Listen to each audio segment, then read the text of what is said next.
आज हम गुरुकुल कुरुक्षेत्र के फार्म में खड़े हैं और ये जो फार्म है 200 एकड़ का है। इसके जो संरक्षक हैं आचार्य देवर जी महामहिम राज्यपाल गुजरात हैं और यहाँ पे डॉक्टर हरिओम जो इसको फार्म को देखते हैं और अपने रामनिवास जी जो यहाँ के एडमिनिस्ट्रेटर हैं।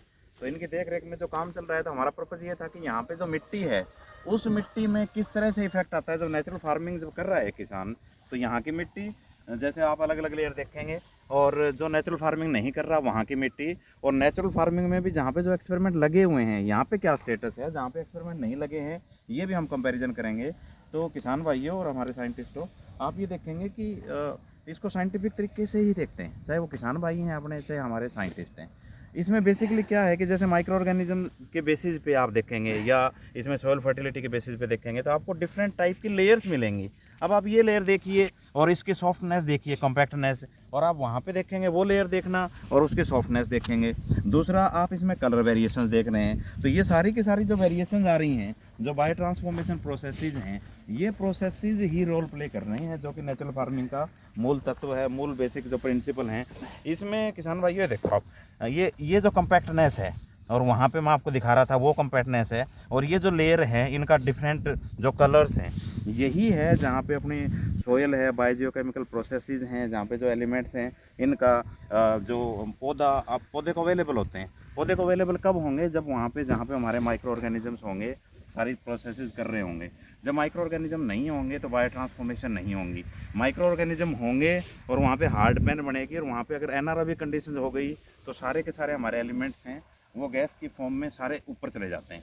तो बेसिकली नेचुरल फार्मिंग में हम ऐसा सॉइल कंडीशन क्रिएट करते हैं जिसके अंदर माइक्रो एरोफिलिक कंडीशंस कि भाई एयर है वो वहाँ पे है, एनारोबिक कंडीशन है तो वो भी फैकल्टेटिव में कन्वर्ट हो जाते हैं, और अल्टीमेटली हमारी जो ऑक्सीजन जहाँ पे अवेलेबल होगी, जहाँ पे ऑक्सीजन है वहाँ पे जान है, वहाँ पे ऑर्गेनिक कार्बन है। तो ऑर्गेनिक कार्बन ज़्यादा होने की वजह से जो सॉइल की फर्टिलिटी है वो बढ़ेगी।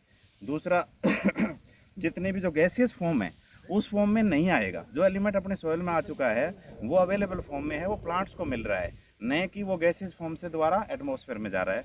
तो किसान भाइयों, अगर आप देखते हैं दोनों का कंपैरिजन, तो ये कंपैरिजन आपको साफ दिखता है। आप ये सिंपल एक्सपेरिमेंट अपने खेत में कर सकते हैं, जहाँ पे आप जीवामृत डाल रहे हैं, घन जीवामृत डाल रहे हैं, प्राकृतिक खेती सही तरीके से कर रहे हैं वहाँ, और यहाँ पे जो गुरुकुल फार्म में जहाँ पे प्राकृतिक खेती कई साल से हो रही है, चाहे इसका बस न्यूट्रिशनल स्टेटस देखें, और चाहे हम प्लांट प्रोटेक्शन एस्पेक्ट देखें, चाहे हम बायोजियोकेमिकल साइकिलिंग देखें, ओवरऑल किसान खुद महसूस करेगा इस चीज़ को कि उसकी इल्ड के साथ साथ उसकी जो सॉइल फर्टिलिटी है वो भी एनहांस हो रही है। तो मैं चाहूँगा कि हमारा कोई भी किसान भाई जो नेचुरल फार्मिंग कर रहा है वो इस गुरुकुल फार्म को एक बार विजिट करे। जो नए सिरे से करना चाहते हैं वो भी यहाँ पे आएँ और वो ट्रेनिंग लें। यहाँ पे डॉक्टर हरिओम है, ट्रेनिंग कराते रहते हैं टाइम टू टाइम, और आप फील्ड में आएंगे, अपने रामनिवास जी आपको सारा फील्ड दिखाएंगे। इसके अलावा किसान भाइयों, अगर मान लिया कोई भी आपके मन में डाउट है या आपको लगता है कि भाई इसमें कोई न कोई शंका है, तो आप लोग हमारे से कांटेक्ट कर सकते हैं, डॉक्टर हरिओम से कांटेक्ट कर सकते हैं गुरुकुल फार्म में। और आप आचार्य देवर जी के लेक्चर आप ज़रूर सुने, आप देखेंगे यूट्यूब के ऊपर उनके इतने बढ़िया लेक्चर हैं, चाहे वो इसका प्रोसीजर है, चाहे वो प्लांट प्रोटेक्शन है, चाहे वो प्लांट न्यूट्रिशन है, या कैसे कम्बिनेशन बनाए जाते हैं। तो आप सभी का धन्यवाद।